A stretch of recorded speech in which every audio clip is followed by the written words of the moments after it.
I got married again. I got married again. It's...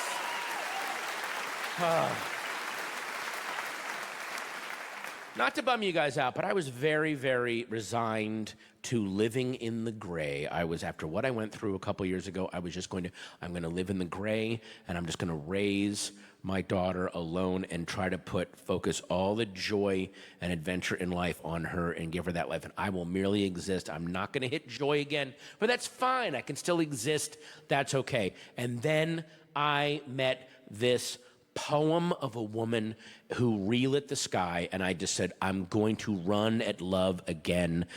If you see love, run at it. Run at love. If you see it, trust me, run at love. But the one thing that was weird was I was very, very tense and nervous during the wedding, and the reason was because nothing went wrong. The wedding was perfect, and that made me and the reason that made me tense and nervous was because when I was a teenager, I worked as a wedding DJ on the weekends. In Northern Virginia, I worked for the last DJ company that still used cassette tapes. Well into the 90s. Long after CDs had taken over the landscape, our boss was like, these tapes sound great. They sound as great as... These tapes were 10 years old. They've been played 700 times a piece. And he's like, it sounds like the band's playing right there. Yeah, it sure does. It does sound like the band is playing right there. If right there is, they've been buried under a mile of rubble. Yes, it does sound just like they're right there. But we were the cheapest game in town, so we could underbid everybody, so we got all the shittiest gigs. All of our gigs were shotgun weddings and forced retirements. We were the ambient music for rage and despair. That is what we really were. Hey, did your daughter's boss at Sam Goody knock her up, and now you want her first dance at your wedding to be Almost Paradise, sounding like... Almost Paradise. Word up the door, here the door.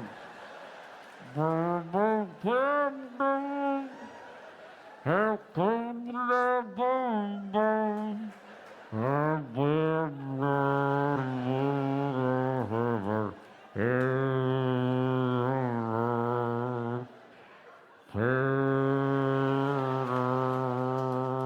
That's right. Our songs will match the sound of the scream trapped in your throat, Dad.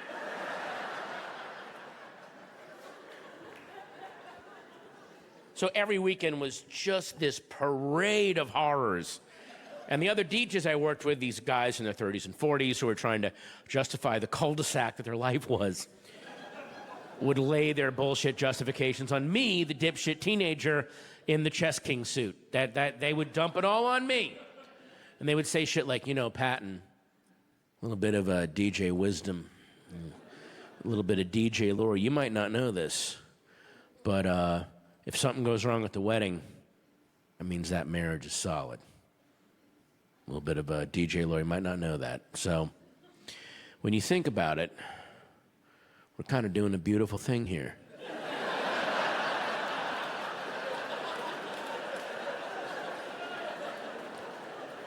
We're building the foundations for lifelong romances. That's what we do here. You could almost say we're love wizards. We're love wizards. And I bought that hook, line, and sinker. So now I'm at my wedding and nothing's going wrong. It's beautiful. And I'm the one guy going, should I punch somebody or I want to be with her. Should I take my dick out or I don't know what to do. Like something should go wrong. It took me to the reception to go, what the fuck were they telling me? That was bullshit. There's no DJ lore. They were just trying to justify the fucking horrible shit that we had to witness every weekend. Oh, those marriages were those marriages didn't last a month after we did those gigs. We were not love wizards. We were divorce necromancers. That's what we were. Yeah.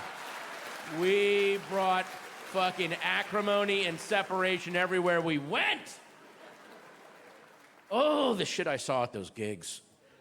I saw 2 separate weddings where a groom punched out a best man. 2 different ones. I saw a mom projectile vomit during spotlight dance with her son at the reception. Projectile vomit. It ruined Cyndi Lauper's All Through the Night for me. I can't listen to that song. I love that song. She ruined it. I'm going to leave you guys with this. Holy shit, what a fucking great crowd you are. Oh my God, thank you.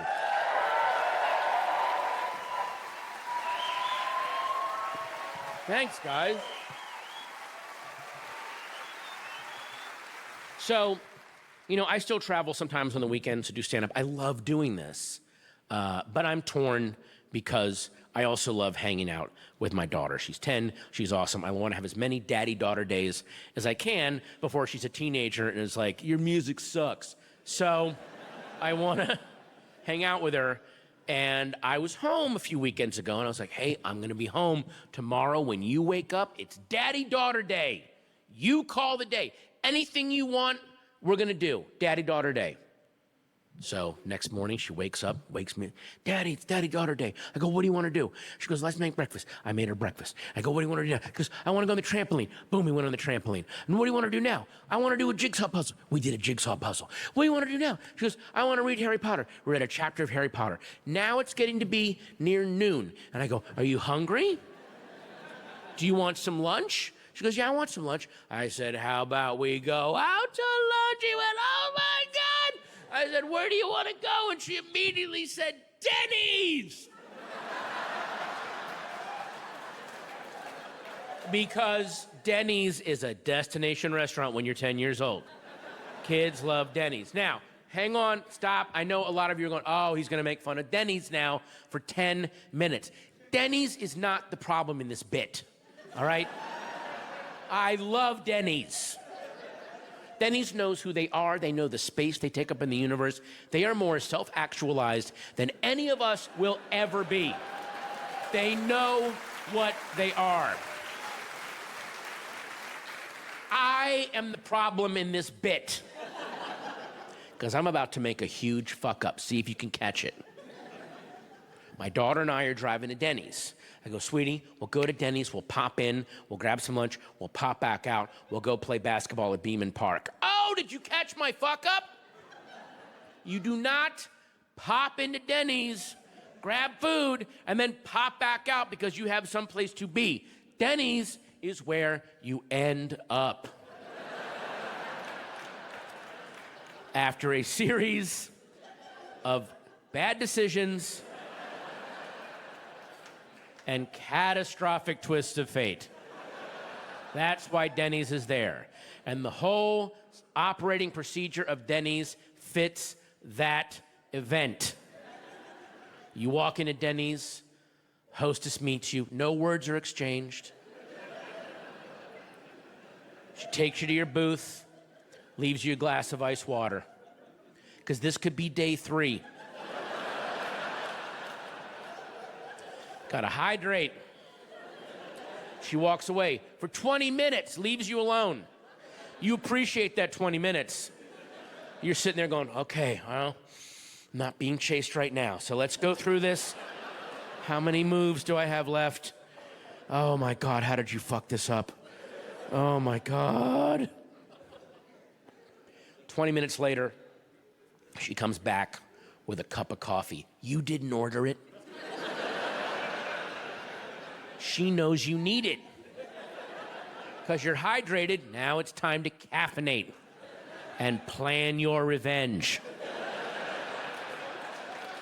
Sitting there and tell me I'm extraneous, I'll fucking burn that whole goddamn building down. I'll show you it's fucking extraneous. Bunch of assholes. 20 minutes later, she comes back. So now it's been 40 minutes. But she comes back now with the menu. And everything on Denny's menu, there's a picture of the food next to the description. That way, you can order like this. Fucking people are just riding me every goddamn thing. Just that. I'll fucking kill these fucking assholes. Goddamn fuckers. Meanwhile, over at my table, I came in like an asshole. Hey, she's gonna get mac and cheese, steamed broccoli, and some apple slices. I'm gonna get the Fit Slam breakfast and a cup of decaf, thanks. And the waitress looked at me like, I don't know what is going on here. I don't know if you know where you are. Maybe this is like a weird custody thing going on, and you're trying to get to the state line or something. Maybe you better sit, have your ice water, think it through.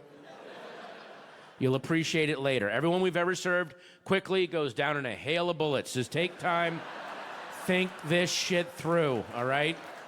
Sit, have your water, have your coffee. So I'm sitting there for 20 minutes with my water, and my daughter's happy as a clam. She has the kids' menu. There's word finds and mazes on it.